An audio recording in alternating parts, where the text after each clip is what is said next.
Everyone, this is Amara, my channel Eyes Wide Shut. Now I've done part 1 to this video, this is part 2. I'm not going to go back over everything. I've done part 1 to this video a couple of days ago, and this is part 2 on digital identity. Yeah, on the digital identity card that Starmer is trying to bring out at the moment in the UK. Now listen, this is in his own words, this is what Starmer said.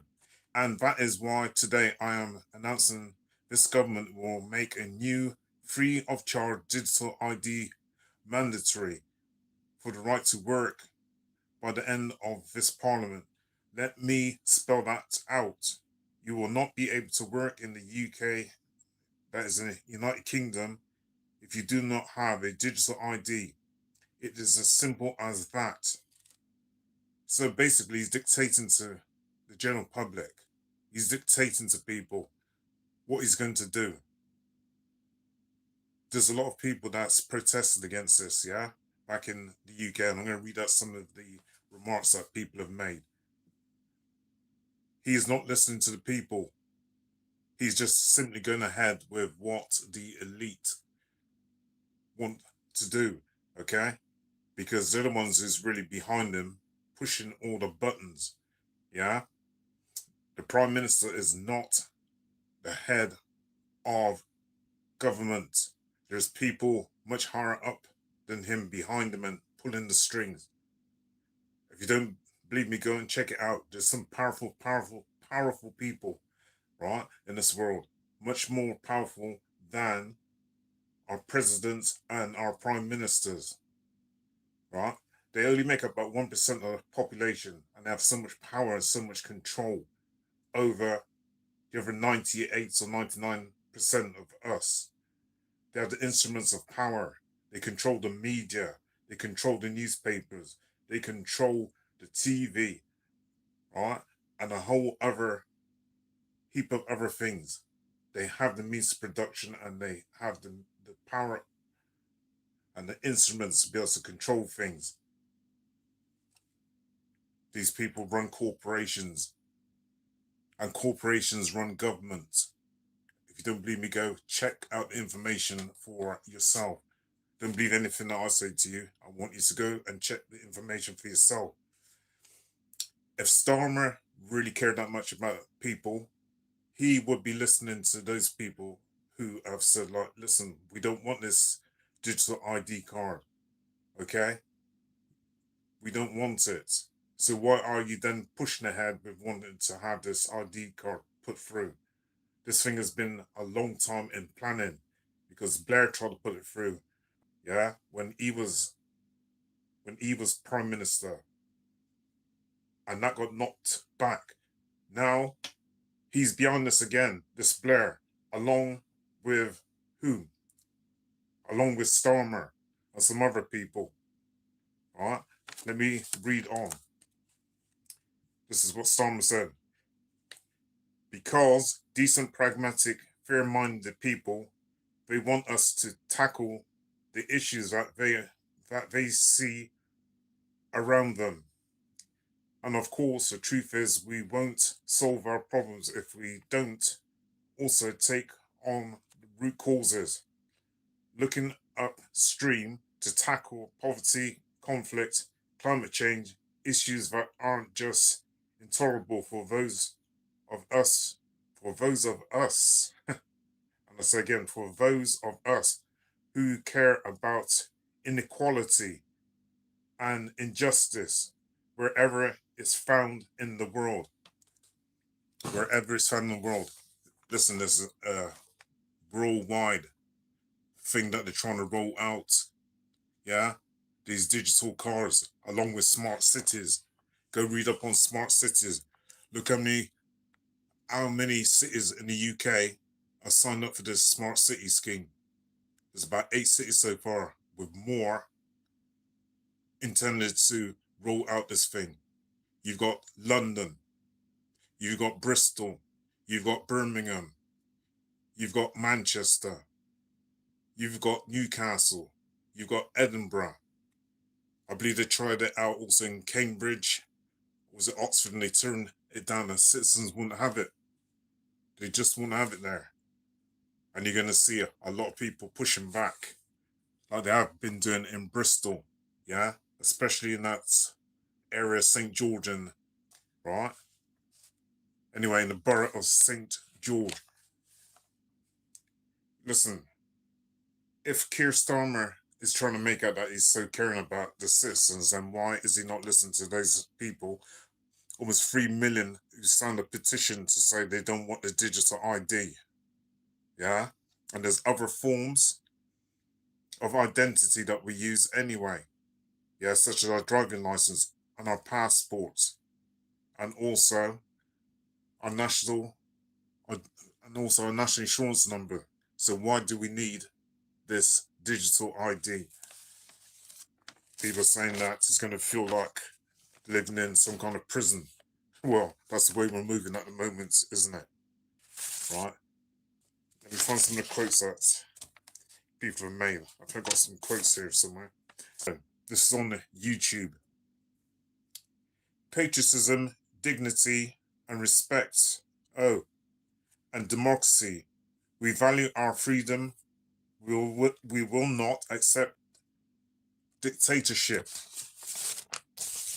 Another person said, you can't work without a national insurance number. How's that working?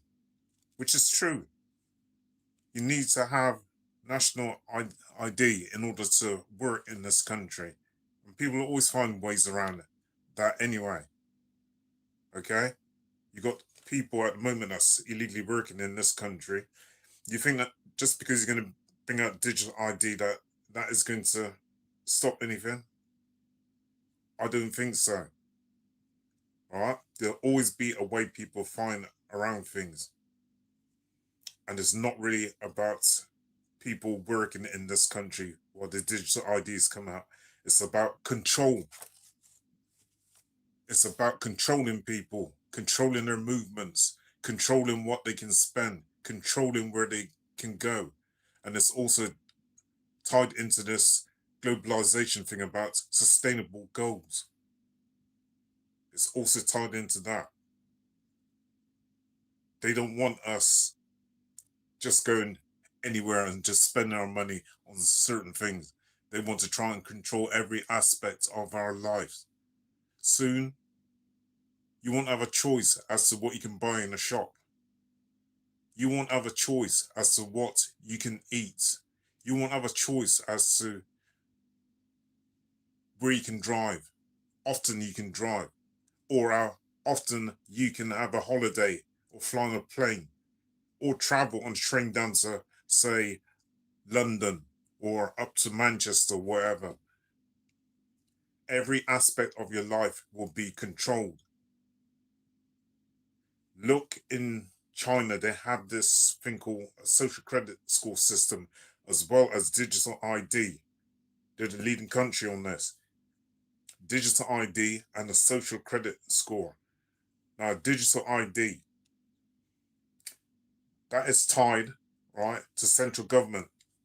These people can stop your money whenever they feel like it. If you've done something wrong or you say something on social media about the government, right, about a politician or some form of law or government policy, they can stop your money. Is that what you want in the UK? There's a guy and he's jaywalking. He didn't cross the road on a proper point. He decided to cross the road somewhere else, and these surveillance cameras were watching him. And by the time he got to the other side of the road, they're taking money out of his account. This is government. They're taking money out of his account. They didn't ask him, they just went ahead and just took it. Yeah? No consent. They just took it. Is this the kind of system that you want to live in? Where you're dictated to about your money, where you can spend it, how you can spend it, and who you can spend it with, where you can go, yeah, where you can travel, what you can eat, yeah, how much electricity you can have, how much electricity you're allowed to burn. Do you really want this kind of system? Check also in China. I checked this on Alibaba one time. And in a dormitory, yeah, in a college, there were students and they had to watch their energy. Okay, they were awarded points if they kept their energy to a certain limit. Yeah, so their gas, electricity, and their water, if they kept it to a certain level, they got rewarded good points for doing this. If they used too much electricity and gas and water, points were taken away from them. Check this out as well. The same college, they were giving students award points if they ate up every single bit of food on their plates. It's no bullshit. They got rewarded points, yeah, on the social credit score system if they had all the food on their plate. If they didn't, then points were taken away from them. You want to live in that kind of system? Okay. If digital ID comes out over here, as well as a social credit score system, which Blair and the other one there, Starmer, they would love to try and implement that. Don't be surprised in a few years' time that thing, social credit score system, will follow alongside the digital ID. Let me just grab some water a minute. Man,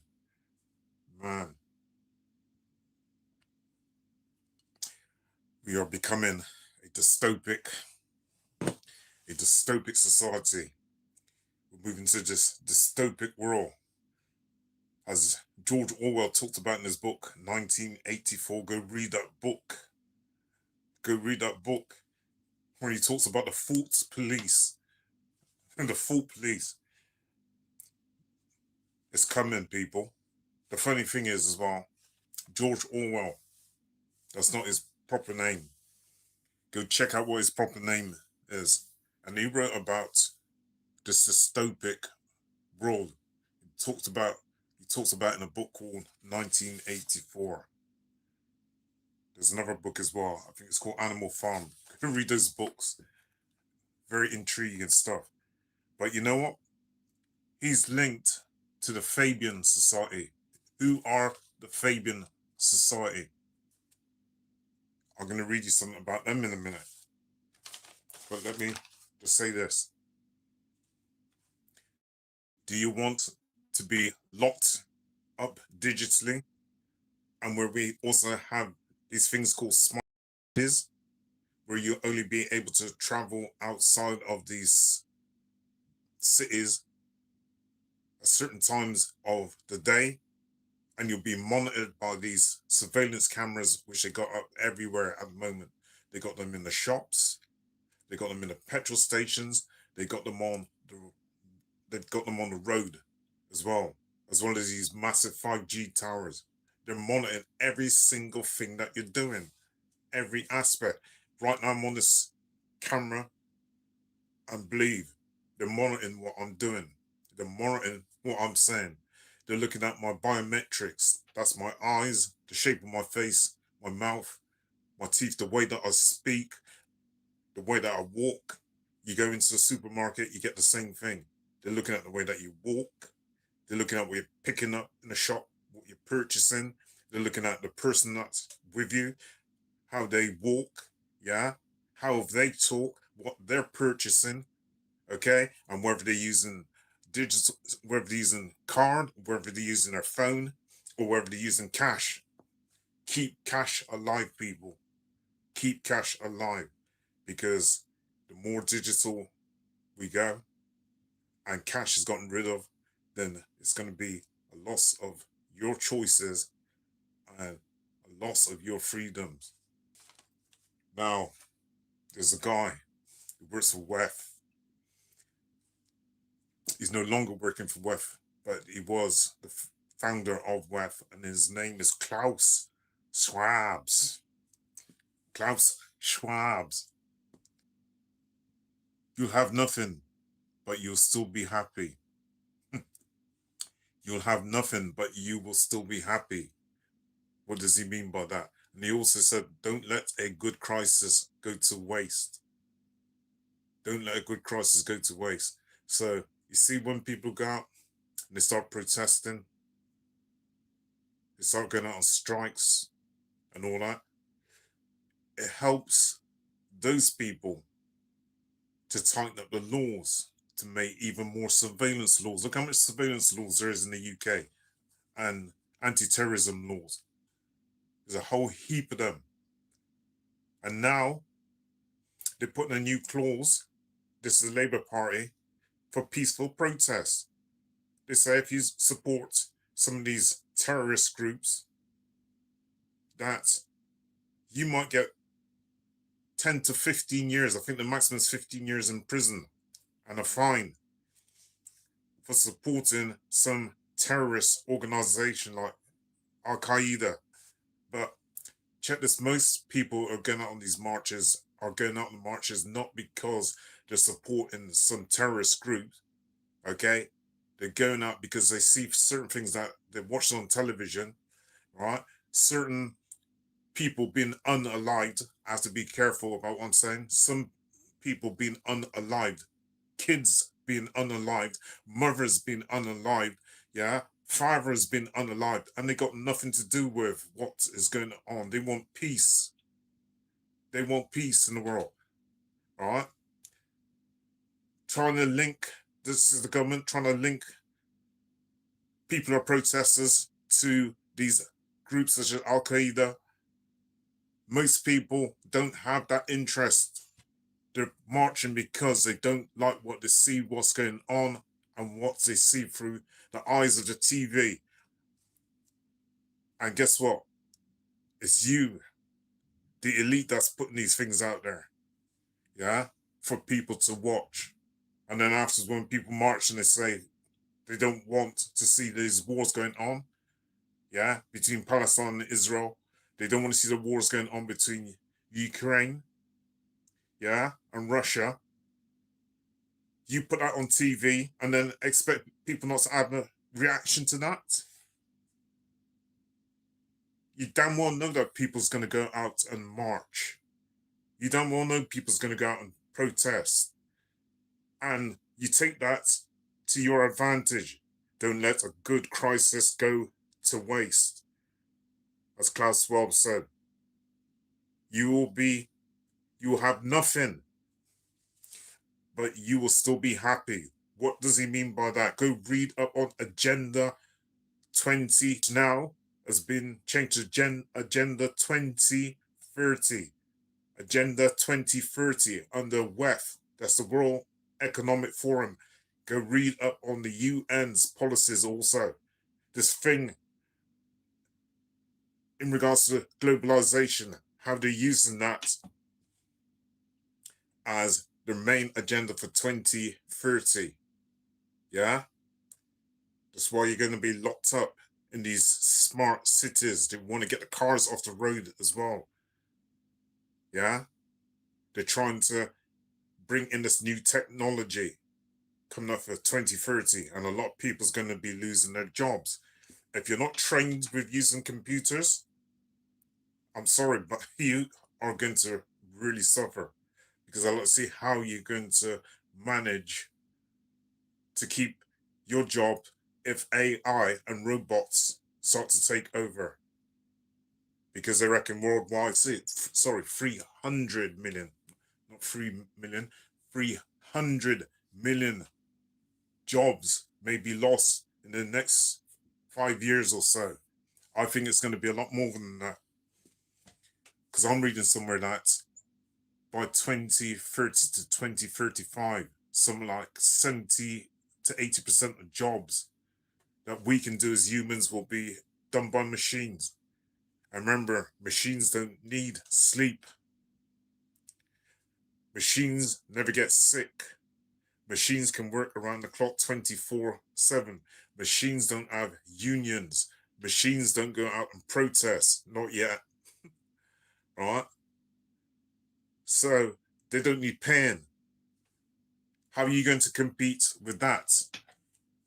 Unless you got a job where you're working alongside computers, right?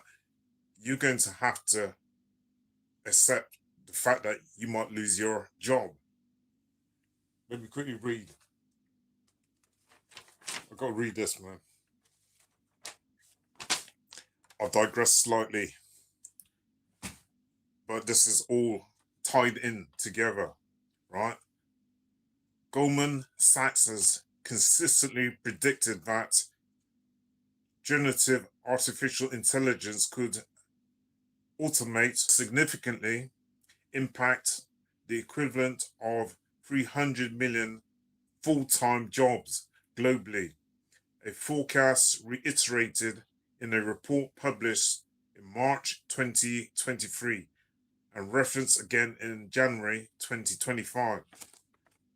The bank estimates that this automation could lead to a 70% increase in global GDP over a decade to enhance productivity. Significant labor market disruption. I've only done this in smacks. So, anyway, and it goes on. Significant labor market disruption, particularly for white collar professions like administrative work and law. So, just imagine, they're thinking more about the productivity in terms of GDP, how bots can help to increase the GDP. You're thinking about that over human beings, yeah? You're thinking about the productivity that these things can create and how much money they can help to create over somebody's job in the end, yeah? Unless you've got a job that you're working with robots or robots cannot do, you are going to be effed. I'm telling you, you're going to be effed. Let me grab a drink. You see, again, the digital ID cards, this really has nothing to do with employment as such. This is more to do with controlling people's movements. Okay? Because if robots are going to be taking quite a few people's jobs, how does that ID card then fit into this? You need to have a card for employment. But if 70 to 80% of people in the coming years lose their job, how does that tie up with the card? Yeah, with the digital ID card. I'd like to know. Please tell me. Starmer and Blair, they're both parts of this Fabian society. Right? Nearly every Labour leader and some of its members as well have joined up with this thing called the Fabian Society. Let me read out just a little bit on this Fabian Society and some of the things as well. Some of the policies are very identical to the W.E.F. This is the World Economic Forum. And I find it funny as well that Fabian Society has a wolf and a sheep on its symbol, yeah? On their symbol. But check this out, man. Anyway, I asked ChatGPT, who are the Fabian Society and why were they set up? The Fabian Society is a British socialist organization founded in 1884 to promote gradual democratic reform towards a more equitable society. It was created to advance socialism through education, research, political influence, not revolution. Not revolution. So they want to go physically to war with anyone, right? They wanted to do things through policies. But check this. Origins and purpose. Founded on the 4th of January 1884 in London as an offshoot of Fellowship of the New Life, a group focused on ethical living and social improvement. I'm not going to go much into this. named after Roman general Fabius Maximus, known for his strategy of delay and patience, symbolizing society's commitment to gradual change rather than violent revolution, as I just said. Its motto: educate, agitate, organize, emphasizing intellectual and civic engagement over radical upheaval. Right, so its goals. I'm just going to read a couple of them. The society aimed to establish a democratic social state in Britain through evolutionary socialism, not revolution. Early members rejected Marxist-style class warfare and instead sought to influence existing political parties, especially the Liberal and later Labour Party. Right, so its core values: equality of power, wealth and opportunity, collective action and public service. Some of the most famous members of the Fabian Society include George Bernard Shaw, Sidney and Beatrice Webb, H.G. Wells, Clement Attlee, Tony Blair, right, as well as a whole heap of other people, such as our current Prime Minister, okay, Keir Starmer. He's part of this as well. George Orwell, I believe he was also part of this, aka he's got another name. That's just his pen name, all right? George Orwell is just a pen name. Go check out what his proper name was. He's writing in the pen name George Orwell, and he wrote about 1984, a book, 1984. It's funny how so much of the things that he was saying, right, is coming to fruition. This Fabian Society. Who else is members of the Fabian Society? There's a guy called Aldous Huxley, I believe, correct me if I'm wrong, but he was also a member of this Fabian Society, Aldous Huxley. And I say a whole heap of other people in there. H.G. Wells, J.K. Chesterton, Rupert Brooks, who was a poet and a Fabian synthesizer. Let me read on. This bit is crucial, man. This bit is crucial. I want to know as well, people out there, tell me this. I wonder how many of you know about the Fabian Society, and why do they have a wolf and a sheep? When you think about a wolf and a sheep, what do you think about? A wolf in sheep's clothing. So something not being what it tries to make out it is. A wolf in sheep's clothing. It's not what you think it is. Yeah? Right. So why do they have symbols of their logo with a wolf and a sheep? This is what I asked Copilot. The Fabian Society originally used a wolf in sheep's clothing as part of its coat of arms to symbolize its strategy of gradual, stealthy reform towards socialism, but later abandoned it due to controversial implications. They abandoned it due to its controversial implications. Symbolism explained. Huh. The symbol wolf in sheep's clothing was meant to represent the society's gradualist approach to social change, working within rather than overthrowing them. The metaphor aligned with society's namesake, Fabius Maximus, a Roman general known for his cautious tactics. These people want to go out and create havoc. They want to go out and create wars or revolutions.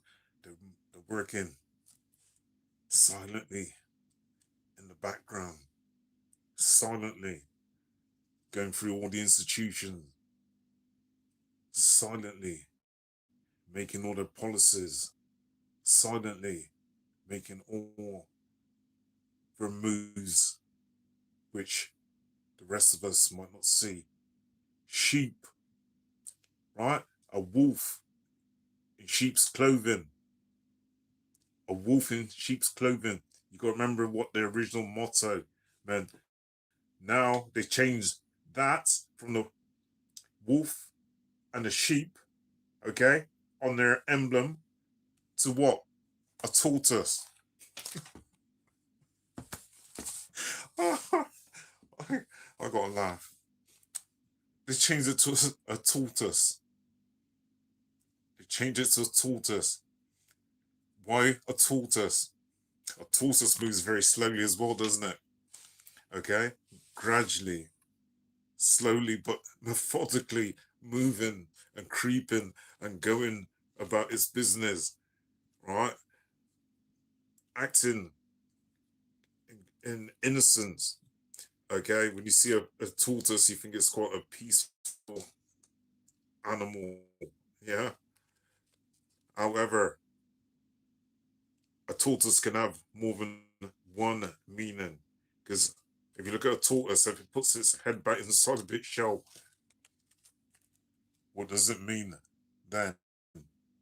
And then it puts its head back out, and then it's slowly moving, creeping, crawling. When it's afraid of something or doesn't want to be seen, it pulls its head back inside of its shell and sits there and waits and then come out again. To me, it's still like the metaphor of a wolf in sheep's clothing. They're not fooling me. They're not fooling me. Too smart for that. Too smart for that. Anyway, we got the W.E.F, right? The World Economic Forum. And we have, what else? We have Fabian Society. And some of the policies are similar. Some of their policies are similar. I'm not going to jump. I don't want to go through all of this because there's a lot of stuff to get through. What the evidence shows, this is about W.E.F and its similarities in some policies, and I say some policies to the Fabian Society. What the evidence shows. No official partnership or affiliation exists between the Fabian Society and W.E.F. The Fabian Society is a UK-based social think tank affiliated with the Labour Party, while W.E.F is a Swiss-based international NGO focused on public-private cooperation. The Fabian Society promotes democratic socialism through gradual reform, whereas W.E.F convenes global elites, politicians, business leaders, academics to discuss global challenges like climate change. Like climate change. I'll say it one more time, like climate change, because this is one of the biggest things.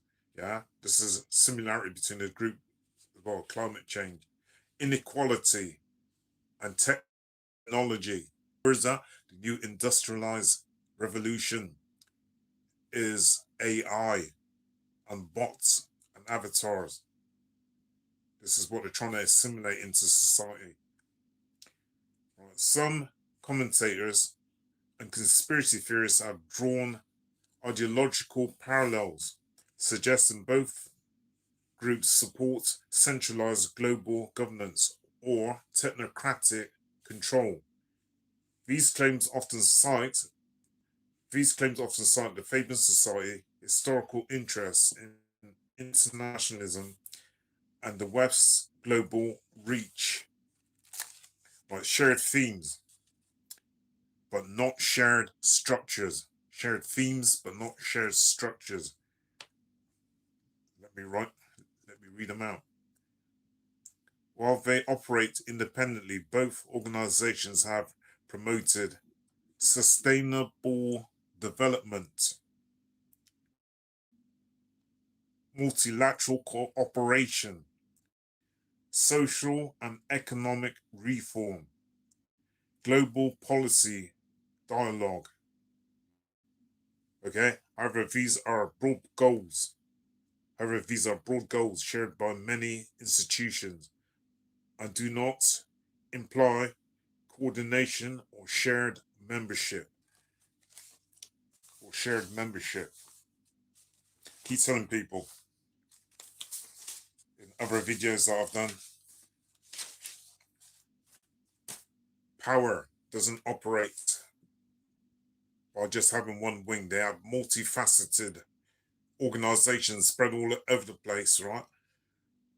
And these organizations, they pretend like they're not working together, right? But they're actually working together. A bird does not fly with just one wing. A bird needs two wings in order to fly. I don't care. You got the Labour Party over there and you got the Conservative Party over there. They're set in opposite to each other. But really, in the background, they are really the same. Eventually, they're going to move together and become one organization and under the structure of one world government. Under the structure of one world government. Central power in one place. The digital ID cards, they know that these people out there, that there's going to be a lot of people who's going to go against the system that they're trying to develop. So they're bringing in the digital ID cards as a form of controlling your movements and where you're going and what you're spending your money on and who you are moving with. They'll be looking on your social media accounts to see what you're doing on there. Who is that you're liking? Who is it that you're following? Yeah? What you're commenting on. And when they bring in the social credit score system like they've done in China, when they bring the social credit score system and they make it a worldwide thing, anything that you say against the government, anything that you say against certain policies or laws, anything that you say about certain legislation, you will be punished for it. You will have points taken away from you. If you do something, if you do something the state deems to be wrong in their eyes, given points for things that you've done good according to the state, according to what they deem to be right, fair and exact according to them. Some people's going to fall for this thing. They're going to fall for the digital ID. Some people just don't care. And some people just think that people like me are just conspiracy theorists and they're not following the paper trail. These people don't care about ordinary people like you and I. They have their own agenda. The elite have their own agenda and they dictate to the laws and the government what they want to push in terms of their agenda. We will soon have no power, no economic power. We will soon have no freedom if you continue along the guise of which they want us to go along with. I read out what some people have said in regards to Keir Starmer and some of his views about the digital ID, right? What some people have been saying on YouTube, and that's just going to go on deaf ears. I'm going to say one more thing here, and I'm signing off. This is what another person against the digital ID. In actual fact, I'm going to read out two more people have said this about the digital ID. How about digital ID for illegal immigrants and for people who break the law and repeat offenders, rape gangs, pedophiles, etc., and leave the rest of us legal, law-abiding, working, tax-paying people alone? That person got 17 likes. And another one. I totally despise this despicable excuse for a human being. He is destroying Britain's. He's destroying Britain, right? GB, and appears to hate its people. He certainly has no respect for British patriots or for fairness or justice for veterans, children, or our flag. And that person got 37 likes. You see these people putting all these likes? You see these people putting all these comments? They're being tracked. They're being tracked. Even if they think they're being anonymous, they can still track you. They can still track you. We live in a world, people, where soon we will have hardly any autonomy, any freedom will be restricted in what we can buy, will be restricted in terms of our travel. Did you hear that? They're starting to bring out artificial meat now that's made in labs. It's called lab meat. They're bringing out insects now, right? Some supermarkets in the UK have already started this, right? Given, which they say are poor people, insects, right? People who are on low income groups, insects.